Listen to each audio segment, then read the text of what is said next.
What's the first thing that comes to mind when someone mentions the Philippines? Pristine beaches, awful traffic jams, Manny Pacquiao? Pinoy ako, Pinoy tayo. While these are all certainly true, there's so much more to the Southeast Asian archipelago than meets the eye. And if your biases against the country are holding you back from visiting this so-called Pearl of the Orient Seas, then you're missing out on a lot. Today, we're counting down the 8 worst misconceptions about the Philippines. What's up, Fanatics? This is Discovery Amuse, serving up your daily dose of the most outrageous, outlandish, and out-of-this-world fun facts. When they say it's more fun in the Philippines, you best believe they're not playing around, especially when we debunk our top 1 Pinoy myth. Tarantado ka talaga! Narinig ko yun, gago! Number 8. Filipino food is terrible! For Westerners, their knowledge of Filipino cuisine is mostly reduced to the infamous balut, or fertilized duck egg. Oh, boy!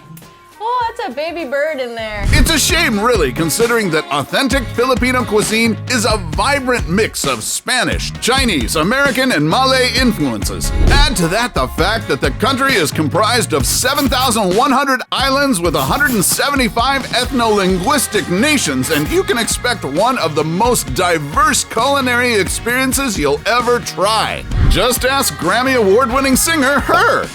So good. Salamat, Chef Joe. Salamat din.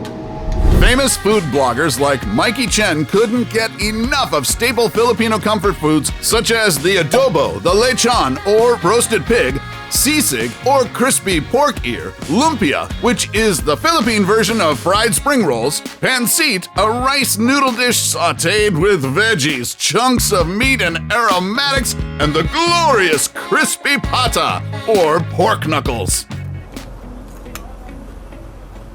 So light and airy and crunchy.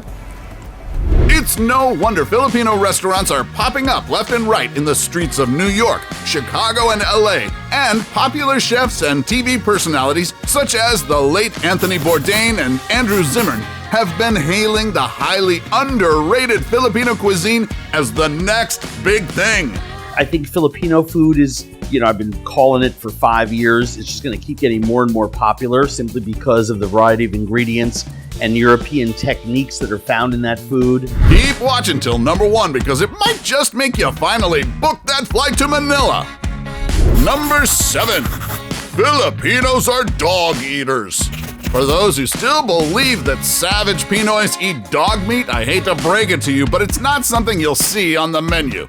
Am I the only one who thinks this is a bad idea? In fact, eating and trading dog meat is illegal in the country through the 1998 Animal Welfare Act, with heavier penalties implemented in 2011. Granted, this tradition of eating dog meat still persists in some remote regions in the northern part of the country, but local authorities are dead serious in cracking down on illegal traders of dog meat in cooperation with groups such as the Animal Kingdom Foundation. Animal Kingdom Foundation already has been doing a lot of raids and prosecutions for the traders, the dog meat traders, to stop this kind of operation. Number 6. Filipinos don't speak English. Perhaps one of the things holding you back from traveling to the PH is that you might find it hard to communicate with locals. But fret not, because compared to most Southeast Asian countries, Filipinos can understand and speak English pretty well. Yes, even the more remote areas. In fact, English is considered one of the country's official languages. Most Filipinos are taught the language in school as early as kindergarten, and it's also the reason why business process outsourcing in the country has become a multi-billion-dollar industry. We have 100 million people that speak English well, and now the rest of the world is looking for them to help them with their contact services issues or their back office work. In 2020, the Philippines ranked 26th among 100 countries and regions in the EF English Proficiency Index with a 562 score, which is considered a high proficiency level. Couple that with a low cost of education, and you've got more and more foreigners from countries such as Korea, Russia, and Iran coming to the Philippines to learn English. So yeah, you don't have to worry about feeling like a stranger stuck in a strange land. Mabuhay from the Philippines! Number 5. The Philippines is a poor country. From an agricultural-based economy, the Philippines has leaned more towards services and manufacturing. It's even deemed one of the fastest-growing economies in Asia, aka the Tiger Cub economies. In 2020, the International Monetary Fund listed the Philippines as the 29th largest economy by nominal GDP. As of February 2021, it has the 23rd highest foreign economic reserve, even higher than Australia and Canada. However, as promising as it is, the Philippines still has more than 16% of the population living below the poverty line. Widespread corruption, vast income and growth disparities, and not enough infrastructure investments altogether continue to hinder the country's economic growth. The world's longest pandemic lockdown isn't doing the Philippines any favors either, with the number of unemployed Filipinos rising to 4.5 million as of 2020. Number 4. Filipinos are freeloaders.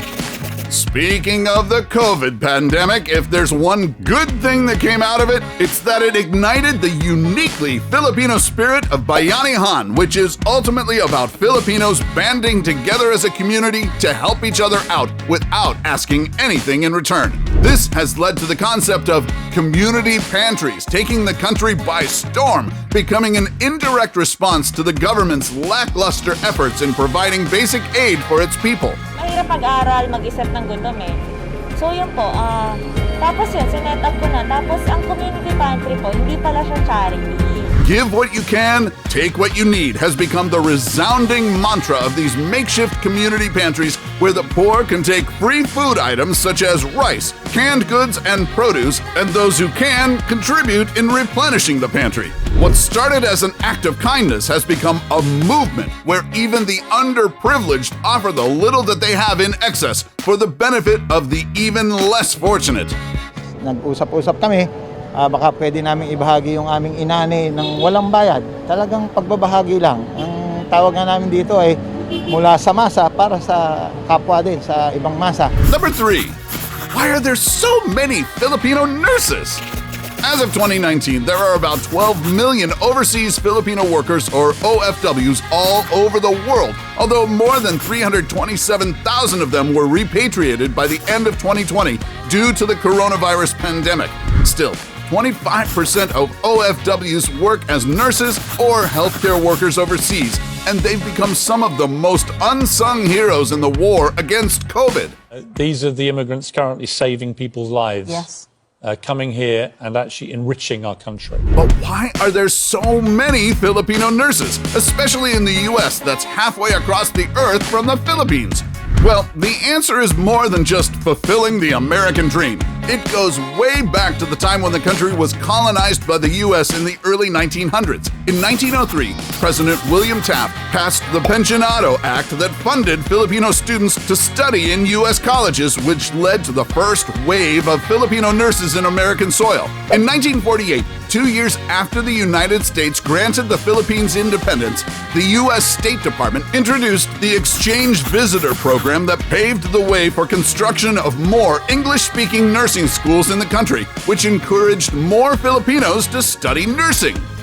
U.S. hospitals started to use the exchange visitor program in order to recruit Filipino nurses because they had Americanized nursing training already. By the 1970s, at the height of martial law in the Philippines, the government encouraged labor export to resuscitate its economy, which suffered a recession.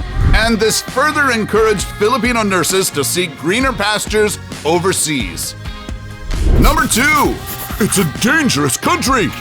It's a stigma that actually hounds most developing countries that the higher the poverty rate, the higher the crime rate goes too. It doesn't help that in recent years, the country has made international headlines for its brutal war against drugs. I will kill you if you do drugs in my city and destroy the youth. I will kill you. But when you think about it, no place in the world is ever 100% secure, right? In general, as long as you take normal precautions, the Philippines is a safe country to explore, with locals showing their warm and hospitable nature towards tourists. From the moment we landed in Manila, Locals went out of their way to help us. People treated us like family, like always in the Philippines. This trademark Filipino hospitality has resulted in more than 8.2 million travelers arriving in the country in 2019. That's a 15.24% growth from the previous year, and the tourism industry accounts for more than 12% of the country's GDP.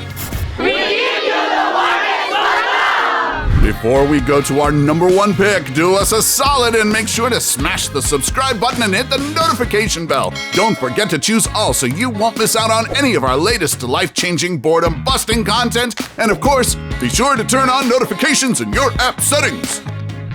Number 1. Filipinos are happy-go-lucky. If by happy-go-lucky you mean smiling despite adversity, then this stereotype is right on the nose. Because in the midst of all the calamities and tragedies the country has faced over the years, Filipinos generally remain positive and tend to maintain their sense of humor, a testament to their enviable sense of resilience. Just look at all the memes that came out after some of the Philippines' worst typhoons. That's one thing I noticed in the Philippines, living there and walking around with a camera. They always smile to the camera. They always smile to you. Look how beautiful. She's so cute. In fact, the country ranked 3rd happiest in Gallup's international poll in 2018, although this has significantly changed over the years, especially when the pandemic hit. The highly optimistic outlook of Filipinos and their ability to bounce back haven't faded one bit. How about you? What's your first impression of the Philippines and how has it changed over time? Tell us about it in the comment section below. Take home any of our exclusive gear by browsing our merch shelf or clicking the link in the video description. And while you're at it, take our quiz to find out how you can earn extra cash online doing what you do best. Awesome, right? Want to know more about the hidden wonders of the Philippines? Then don't miss our list of the 9 Filipino artists you should listen to right now. Till then, stay warm and kind, Facnetics, and see you in the next video.